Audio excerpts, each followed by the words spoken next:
Zweig Group invites all AEC industry leaders to the 2024 AEC Small Business and Entrepreneurship Forum, the premier event for small firms in the AEC sector. Experience innovative strategies and insights on May 21st, crafted by Zweig Group's industry experts. Engage in keynotes and interactive sessions focused on recruitment, retention, and business growth. Join Zweig Group for this unique networking opportunity and take your business to new heights. Secure your spot today and be part of the AEC industry's future. Visit zweiggroup.com for more information. The Zweig Group team looks forward to welcoming you.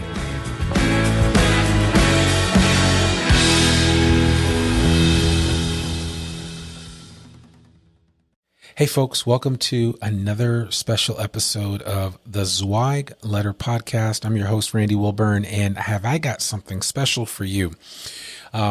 Sadly, we lost two icons in the past, at the time of recording this, about 30 days. Art Gensler passed away, as well as Ed Friedrichs. And Ed was a good friend of Zweig Group, and he was a good friend of Mark Zweig and the rest of the team. And, he's no longer with us. I had the pleasure of sitting down with Ed and interviewing him about 5 years ago. And I went back and listened to that episode and from the Zweig Letter Podcast, from the early years of the Zweig Letter Podcast. And I said, I'm going to do a throwback episode today and share some of the great ideas and points that Ed shared with me on that conversation. And so I thought you would enjoy this. It's one of the reasons why I say podcasting is so powerful of a medium, because it transports you in place and time. And in this case, we are going back 5 years to hear some of the wisdom of a design industry leader in Ed Friedrichs. And, he talked about how design adds value to an organization. He talked about, as a design professional, you have to measure everything. I talked about evidence-based design. How do we use design to impact the performance of the organization that we are working for? He also told some really great stories about Art Gensler and the importance of mentoring. And then Ed also shared some of his interactions while working on the Warner Brothers campus there in LA. He ran into Mel Brooks a number of times. Yes, that Mel Brooks. And he has a number of great stories about Mel Brooks and working on the Warner Brothers lot, and how really listening to your client is the most important thing that you can do. And I know that sounds trite and it's like, yeah, Randy, we get that. But really, Ed makes a great case for why active listening is so important when delivering on the promises that all design professionals make when they're working with a client. So without further ado, I want you to check out this throwback episode with Ed Friedrichs. It was certainly an honor to know him and to have had a chance to have recorded a podcast with him. The sound is not the greatest. I remember at the time that we recorded this, we had some challenges, but you will benefit from listening to this, and listen to it more than once. I think you'll enjoy it. Here's Ed Friedrichs. Welcome to the Zweig Letter Podcast, putting architectural, engineering, planning, and environmental consulting advice and guidance in your ear. Zweig Group's team of experts have spent more than 3 decades elevating the industry by helping AEP and environmental consulting firms thrive. And these podcasts deliver invaluable management, industry, client, marketing, and HR advice directly to you, free of charge. The Zweig Letter Podcasts, elevating the design industry one episode at a time. Hey everyone, and thank you for joining Zweig Group Media and the Zweig Letter exclusive interview series. With almost 25 years of continuous coverage of the design industry, the Zweig Letter is a constant in an ever-changing marketplace. We are bringing you some of the best and brightest minds that our industry has to offer. Today, I am pleased to welcome Ed Friedrichs, former president and CEO of Gensler, who will be joining us today. And consequently, Ed is also a contributor to the Zweig letter. So it's aptly appropriate that we have him on with us today. Ed, how are you doing this morning? Wonderful, thanks. Oh, that's great. Well, it's so good to have you. Well, Ed, I know we talked about having you on this show, and again, as I've explained to our audience in the past, and as I shared with you before we just started this interview, is that the purpose of the Zweig letter audio series and video series is just to kind of share insights from the different contributors to the Zweig letter. We've had a magazine, a newsletter format that has run for almost 3 decades now, and I can't believe that time has flown like this. But we've asked people like yourself and others to be a part of the tapestry that is the design industry when it comes to explaining and articulating different viewpoints that peers in your industry have gone through or have dealt with, and situations and challenges that come up on a regular basis. And so I'm just excited to have you here today, just to kind of get some of your sagely advice and wisdom. Obviously, you've had some time in the industry.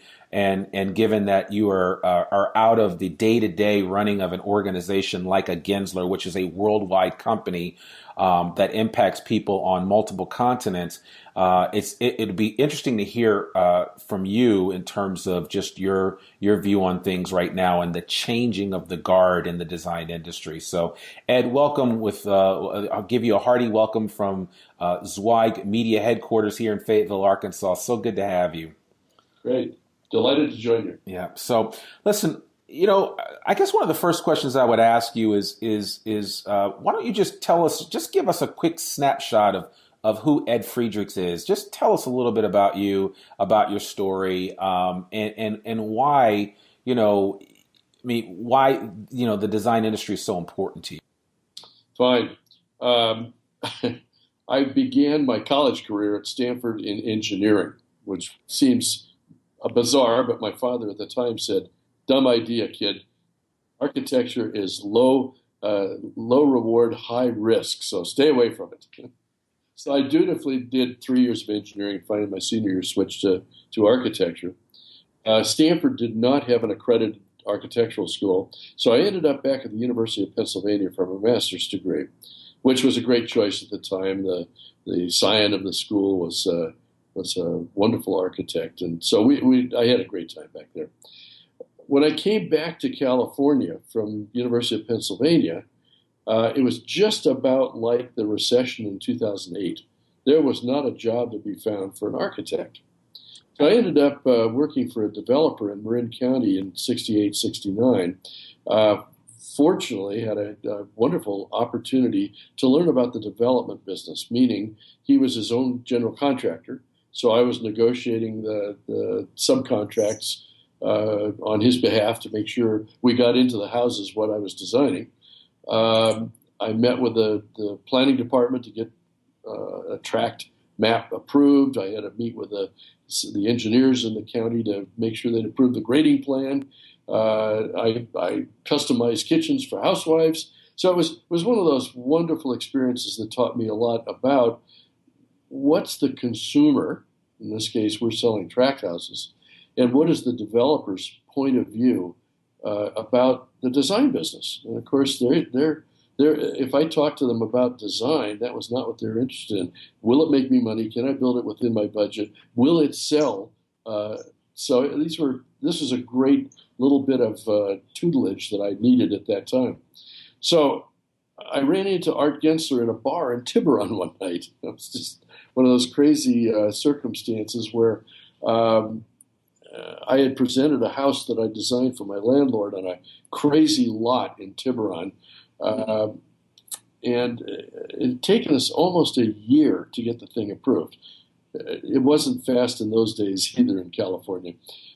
So I'd gone to the bar with my landlord, with the civil engineer that had helped me stake out the property lines. This was a lot, by the way, that was given away with a newspaper subscription in 1915. So you can imagine the metes and bounds of the property were not very exacting. Anyway, this big guy's on a bar stool next to me, and he keeps bumping into me. And I finally turned to him. I said, if you'd like my bar stool as well, I'll go down the other end here. And he looked at me and said, well, wait a minute. Didn't you make a presentation at the city council tonight? Yeah, I did. So, well, that was terrific. I really liked what you did, and I liked the way you presented it.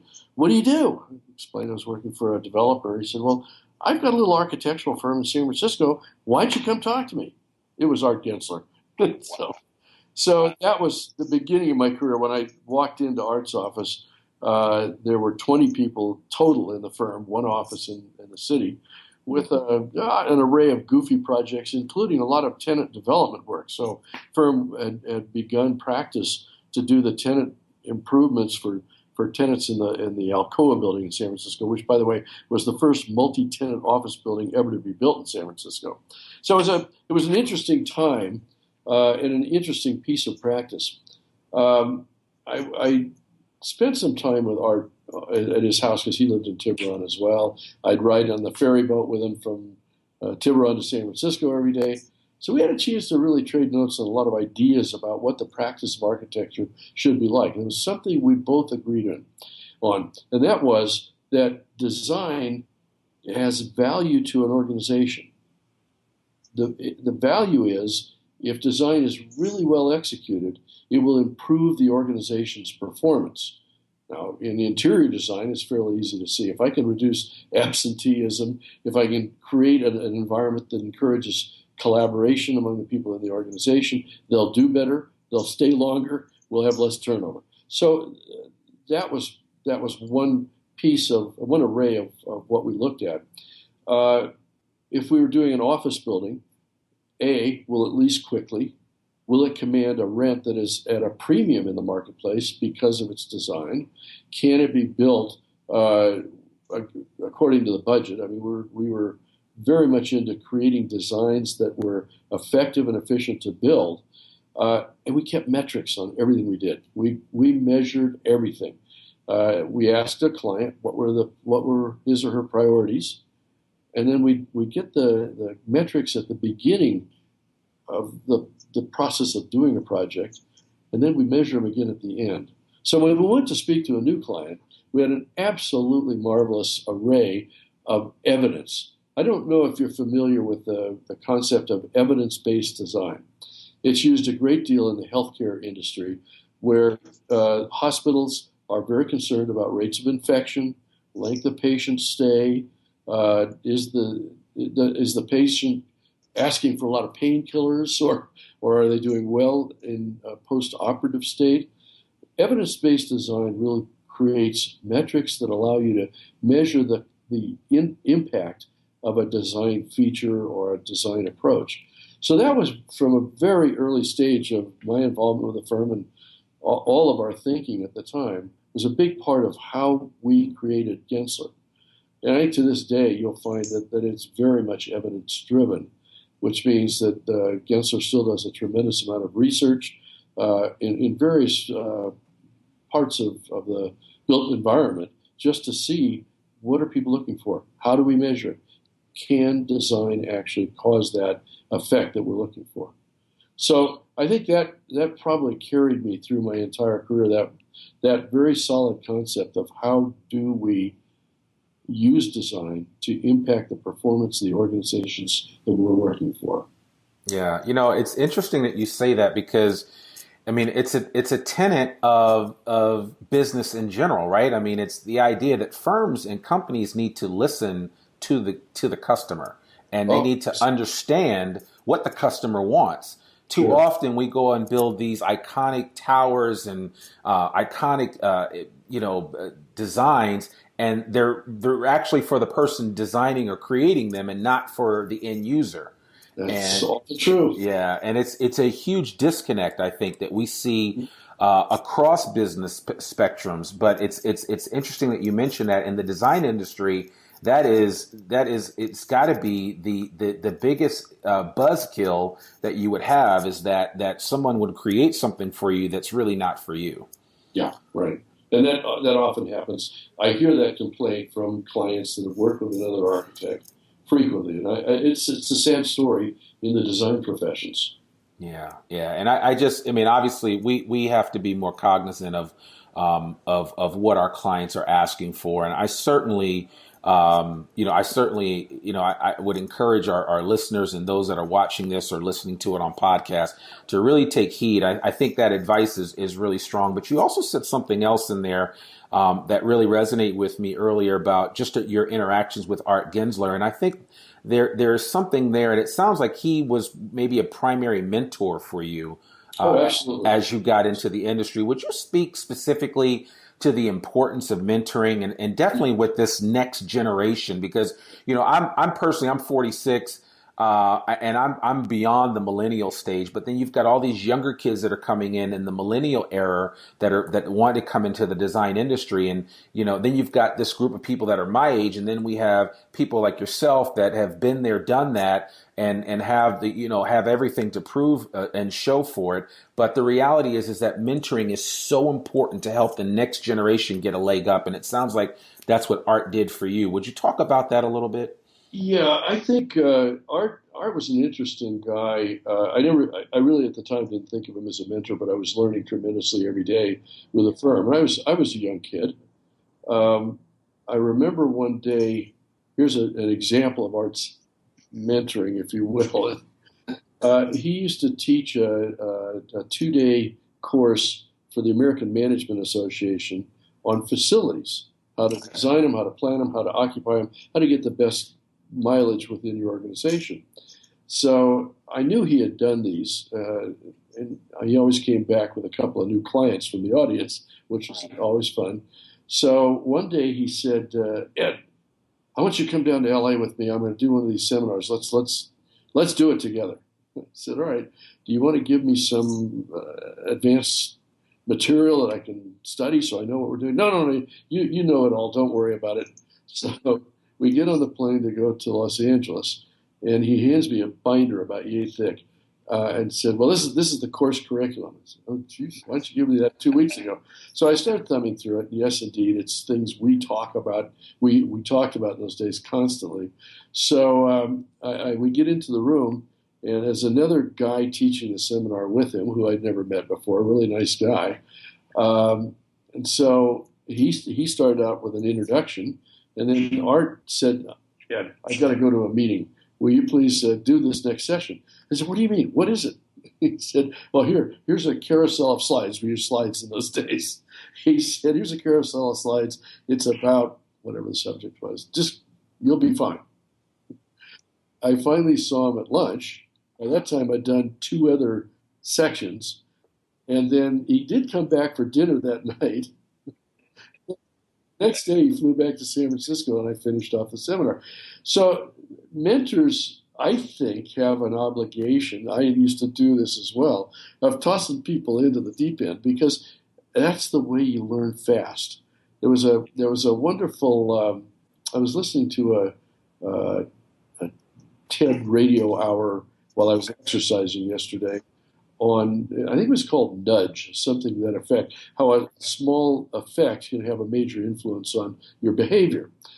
In this particular section, the moderator was talking about the difference between men and women and how they learn, and how sad it is that men are adventurers. They take chances. They take risks. They're encouraged to for the time we're young. Women, on the other hand, are expected to be perfect all the time, and it slows them down. They calibrate where their ability to perform is, and they don't have that same opportunity for advancement. So with guys, and this was the experience I had with Art, he just tossed me in and let me sink or swim.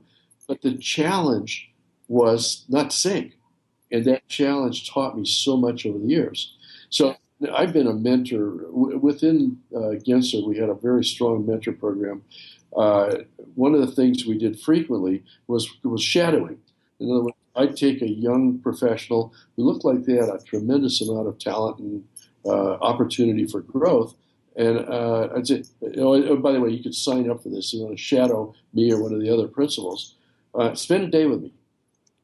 And we'd talk during the day about why I was doing what I was doing.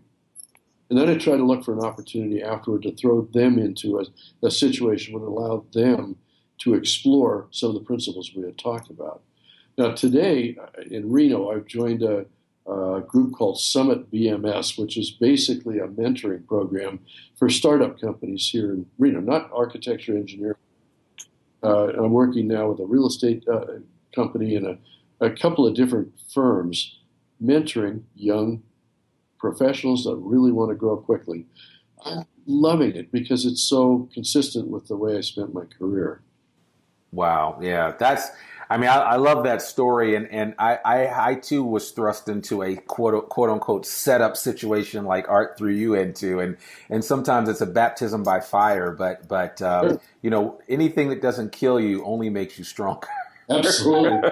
Understanding that we're fortunate enough to have grown up in an era where guys were given those opportunities, girls won't. I think today what we're finding is I mentored a lot of women. Gensler was always more than 50% women. We were the go-to place for young graduates, women architectural graduates, because they knew they had an equal opportunity within our firm to grow, to advance. And I'll tell you, I had some of the strongest women professionals that I could even imagine, and largely because we did exactly that. We placed them in opportunistic situations that allowed them to be challenged and to learn from it. The best project manager, bar none, ever. In fact, she's back with Gensler now in Boston, but she became the director of facilities for Yale. Not Yale. No, it was MIT. I'm sorry, she was with MIT for a number of years.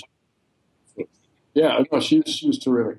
But I always remember I had thrown her into a situation. She came to me out of school and said, I want to experience each part of the profession. I want to spend some time in design. I want to spend some time in production. And then I'd like to be a project manager. And I said, well, that's great. I'm sure I can help you learn.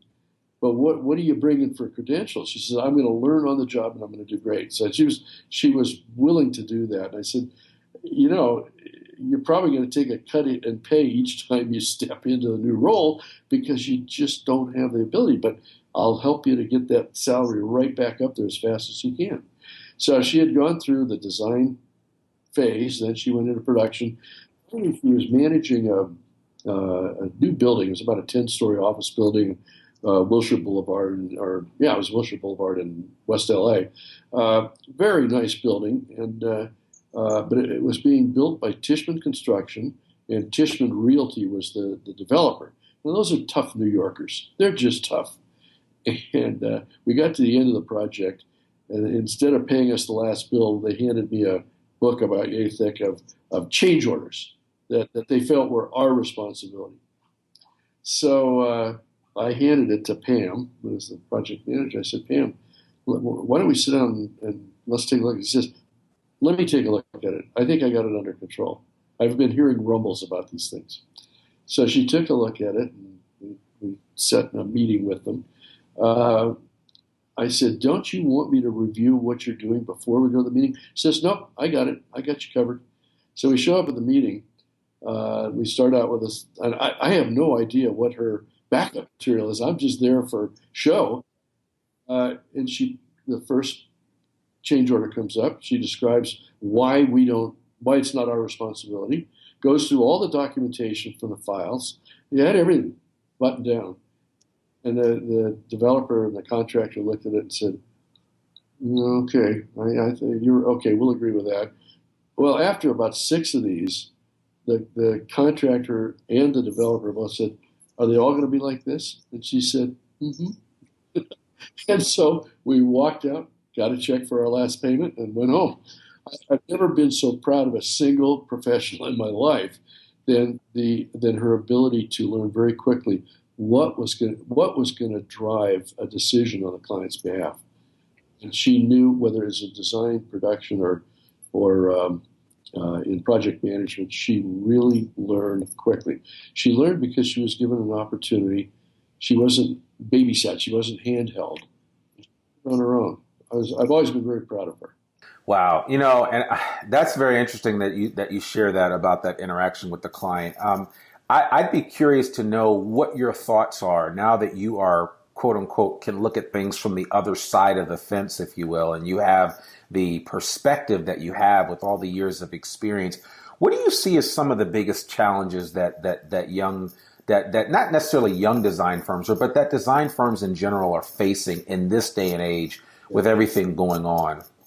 Well, I give you two that really resonate for me. One is I moved to Los Angeles in '76 from San Francisco to open our office there. One of the things that I started out trying to do consistently on every project is to have the contractor hired as opposed to a bid-build situation as a collaborator during the design process. So I've always felt that the strongest way to work is for architect, engineers, contractor, and frankly subcontractors, where you can get them to come and pitch in, to work collaboratively in the design of a building. And I think in today's litigious society and the challenges of everybody's looking for a way to take some skin out of your hide and put it in their pocket, I would love to see this profession shift toward design build, whether it's a formal single enterprise contract where one entity is responsible for design and construction. It doesn't matter. We never had a design build contract where either we were the prime. We did a couple where a developer or the contractor was prime. Those worked out less well, quite honestly, because it was less collaborative. Where it was collaborative and to the clients and our mutual benefit, we were doing better buildings at lower cost and higher performance by working as a team. If you take that as a concept, I'll give you an example of how this works. We were doing a 5-story, very nice mission-style building on the Warner Brothers campus in Burbank. It was to be a building for talent. So this is producers, directors, and so forth. One of the issues was a very tight budget, and contractor was on board. We worked very closely all the way through until we got to a guaranteed maximum. One of the things I was get rid of that.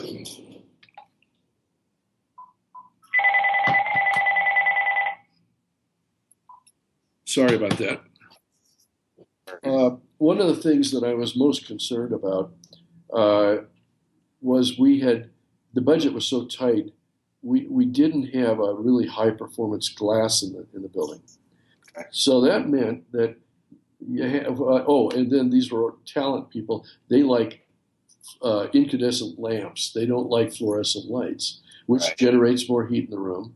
And if you design with less than high performance glass, you design the mechanical system to assume the drapes will be closed or the blinds will be closed when there's sun on the windows. And I said, we really can't do that, because you're going to have the people living in those offices going to turn on the incandescent lights, leave the drapes open, and they're going to complain that the air conditioning isn't performing properly. No matter how much air you blow in, with that much radiant heat load, it's really uncomfortable. So we were out to the end. The contractor was buying each of the subcontracts, and I was looking at something that had come in on the mechanical system, and I said, geez, what if we could build the building with the high-performance glass? What would that do to change the design of the mechanical system? So I'm a very creative mechanical engineer on the project, and he said, yeah, well, let me go to work on that. Well, we were able to take one chiller out of the building altogether. We reduced the fan horsepower a lot. We were able to reduce duct sizes. So I went back to the mechanical contractor and said, how much are we going to save on this? You know how much we were going to save? Exactly the cost of the high-performance glass. Now, you can't do that on a design, bid, build circumstance. There's just not that sense of we're all in this together to do a great building for a client who expects high performance. So I've done that so many times over the years on the work we've done. And I'll scroll that forward to today. I'm now a developer. I'm not an architect anymore. I'm working with a group up here in Reno that is building a large project. It's about 5 million square feet on 17 acres in downtown. It's urban, mid-rise, mixed use, retail on the ground floor, some office space in between, and then residential on top. It's a very important project for Reno because the downtown has been so deteriorated, so dilapidated for so long. This is going to connect to the downtown, and really it'll be the inspiration for redeveloping the balance of the town. So important project. The architect and developer are one and the same. The architect is the developer, and I'm working very closely with him. The contractor, he has a office building that he rents space to other tenants. One of his tenants is the general contractor. We've rented out space to each of the engineering firms that are working with us. So, like I've described, it's everybody under the same roof. We're able to achieve so much more in terms of performance and value for dollars spent by working that way. Now, second case of observations of things like this, what should firms be doing today? In fact, the article I just sent off yesterday to you guys will talk about this, and that's how well do you really know your client? And the subject is, it's not good enough to just take your continuing education courses at the AIA or to become LEED certified or whatever else you do to credential yourself to design things, because that's not what the client wants to talk about. The client wants to talk about what's in it for me. When I spend this money, how is it going to change my business behavior? All of our pitch from the very beginning had to do with design has value to alter people's behavior. How is this going to work? To do that, you've got to know your client's business so thoroughly, as if you started working with your client tomorrow, you would be able to be effective, because you'd know how their business works, who they're selling to, what are the problems of producing whatever it is that they're delivering as value to their customers or clients. How do you know? You got to dig deep. I mentioned Warner Brothers. We did a tremendous amount of work for the film industry over the years because we're in LA. That's a major industry in LA. One of the things that I figured out very quickly, one of our first clients down there was 20th Century Fox, now 21st Century Fox, but you had to learn how to work with talent. Talent in a movie studio means producers, actors, directors, huge egos. All they want to talk about is what they're doing. Here's a story. Mel Brooks just turned 90. So one day I'm walking through the executive office building with a roll of drawings, trying to figure out how we were going to reconfigure it to put more people in it. And his arm grabs me and pulls me into the office. And I look around, it's Mel Brooks. And he says, "What are you doing?" And I said, "Well, we're going to do some reconfiguring. Are you going to move me?" I said, "No, we're not going to move you. We're just trying to figure out how to use this building most effectively." And so he says, "Well, come on in." And then he began to explain to me how he worked. His office was a suite. It had a secretarial area with a little reception seating, and then he had his office. And he said, "Well, here's how I work. If I'm lost, if I'm bored, or if I'm trying to get a new idea, I hang out in the doorway like I did when you came by. And I'll pull somebody in, and then I'll find out if they're worth spending time with. And then you seem to be doing something that you were asking me some good questions. So then I pull them into my office. Now they're trapped. They can't get away." And I said, "Well, that's terrific, Mel. I like the idea." And so he said, "Well, what else are you working on?" And well, we were working on the commissary, redoing the commissary at the time. And he said, "Well, you know how that place should work? Let me explain how it happens. I'm sitting out on that deck, and I want to be able to see who's walking by so I can grab them and talk to them if I want, or I can hide behind a bush so they don't come and pester me." And so we ended up doing a deck out of the commissary that was about 2 feet off the ground. and there was a hedgerow at the edge of the thing, and it worked exactly the way he had proposed. He was thrilled. He said, "Oh, this works for me." Now, that was one minor aspect of the film industry and how people work. But I could go on for days with anecdotes about what I had to learn. I read the Hollywood Reporter, Daily Variety every day. It's what my clients talked about. So if I went to a meeting and I didn't know what was on the front pages during that period of time, I wasn't going to do very well with the conversation with the client because that's what they're interested in.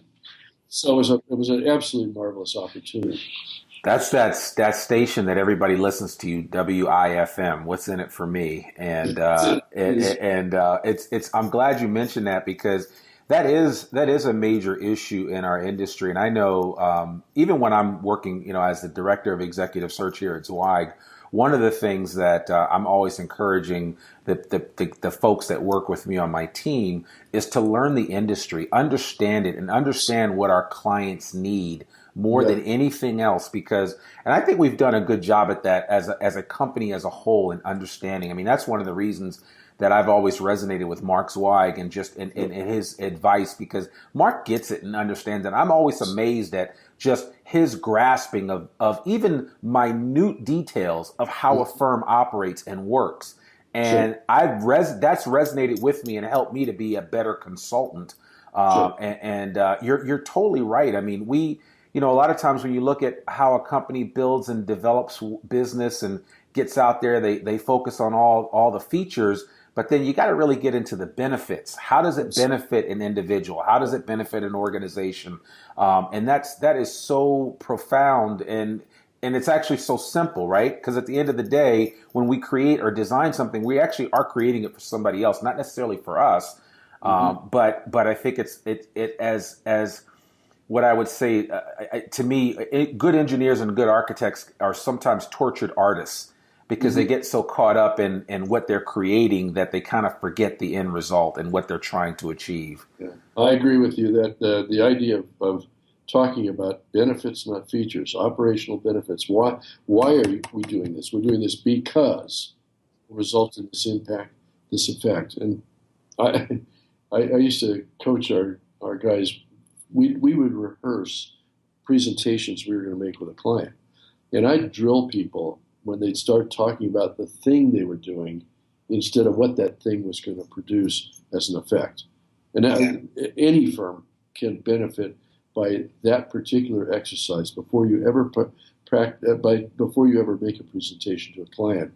Stop, back up, rehearse your presentation so that it's focused completely on benefits, not features. So you're absolutely right. Yeah, no, that's perfect. And I like that you said that. I mean, sometimes people go in and, I do some public speaking myself, and people are always amazed when I tell them how many times I'll go over a speech or go over something that I'm going to share before I actually do it. And practice really does make perfect in that area.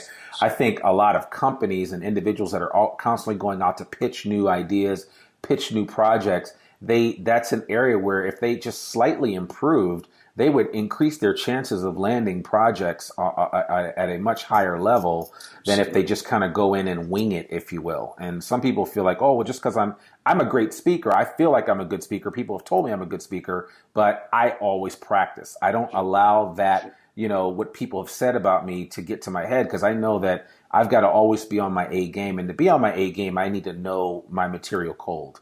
One of the tools we often used with clients that we were going to be working with over a period of time who didn't have particularly settled ideas about what benefits they were trying to achieve was we'd make, in a sense, a map of the concepts. Basically, it's a big piece of butcher paper up on a wall. And we'd map out what was important to them. What were their hot buttons? What did they measure? What were they worried about? What were their biggest fears?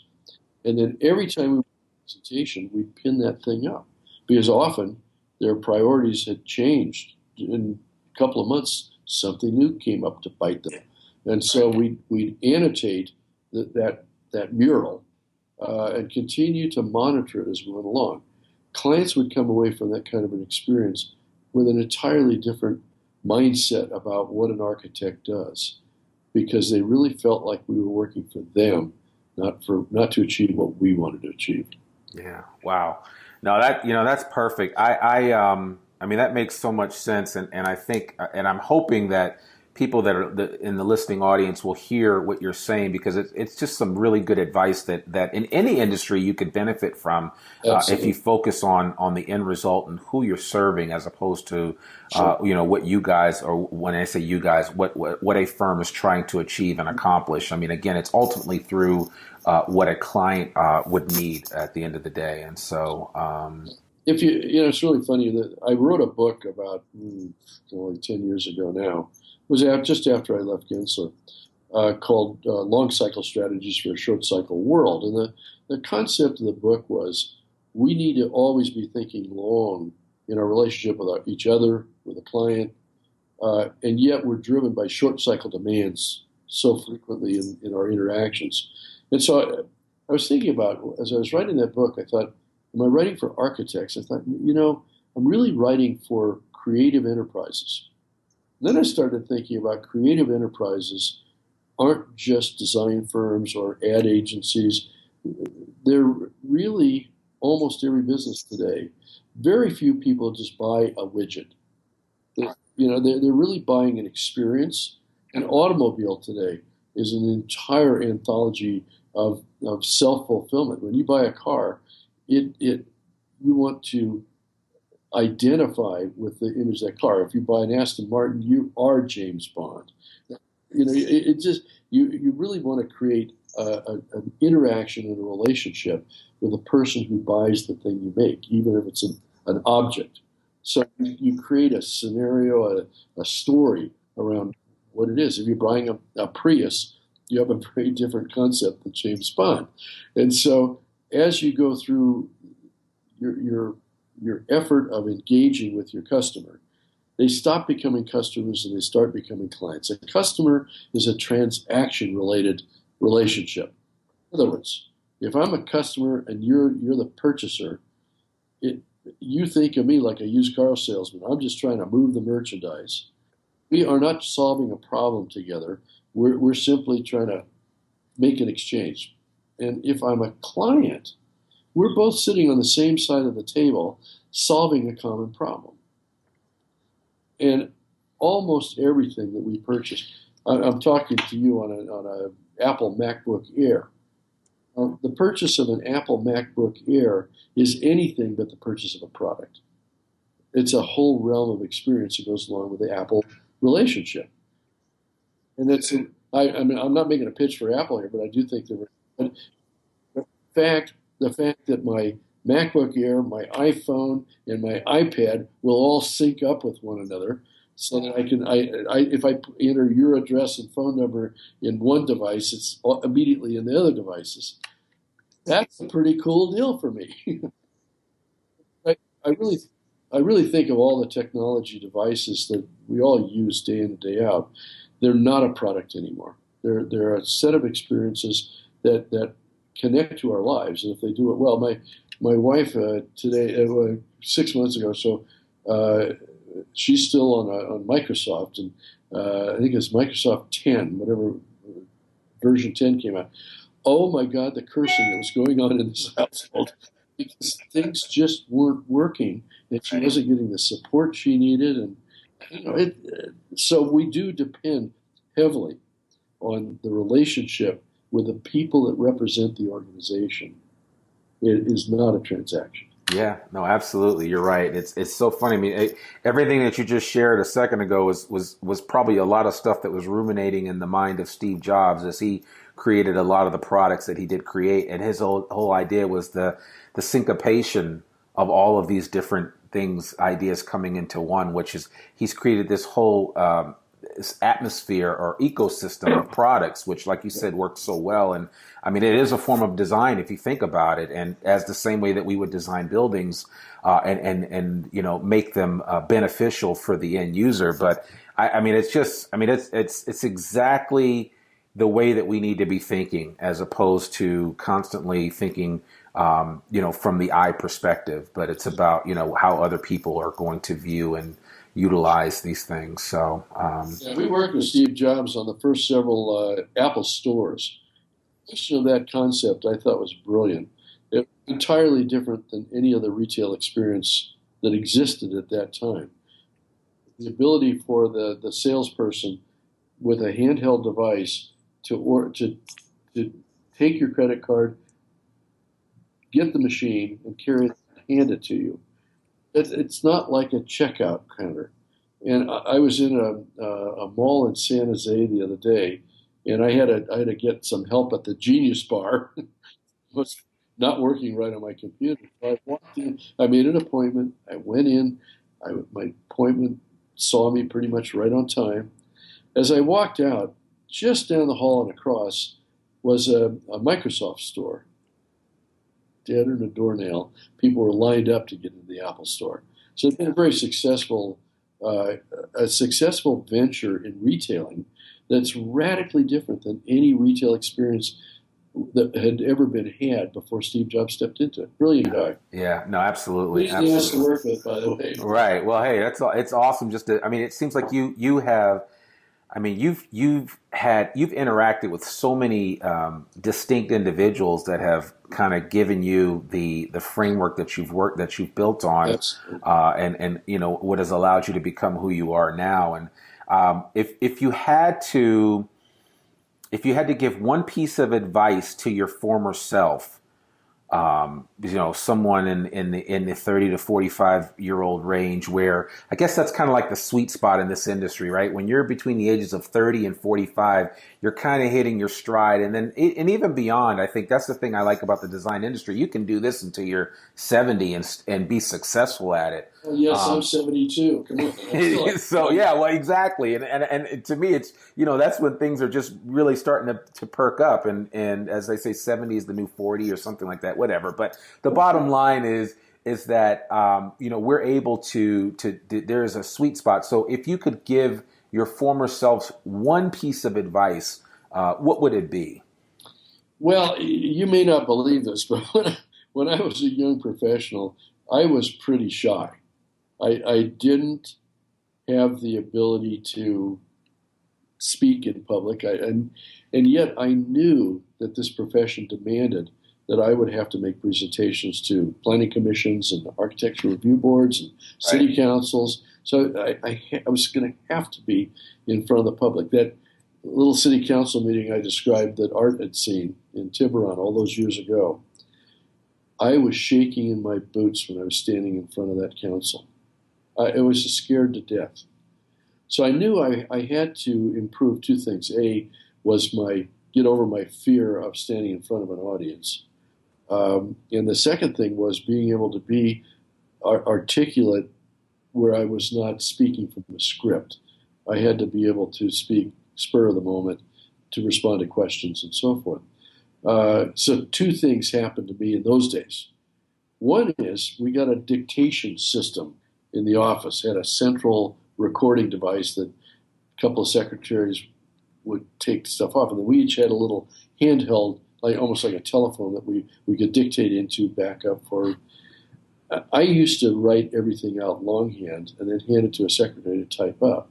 I thought, now here's an opportunity to learn to compose my thoughts. So I worked really hard to write outlines of what I was going to write in a contract, in a specification, in a letter, and then dictate it, which meant I had to be composing in real time. And it took a while, but I got through that aspect. The getting up in front of people without trepidation, you just have to do, but you can get great coaches.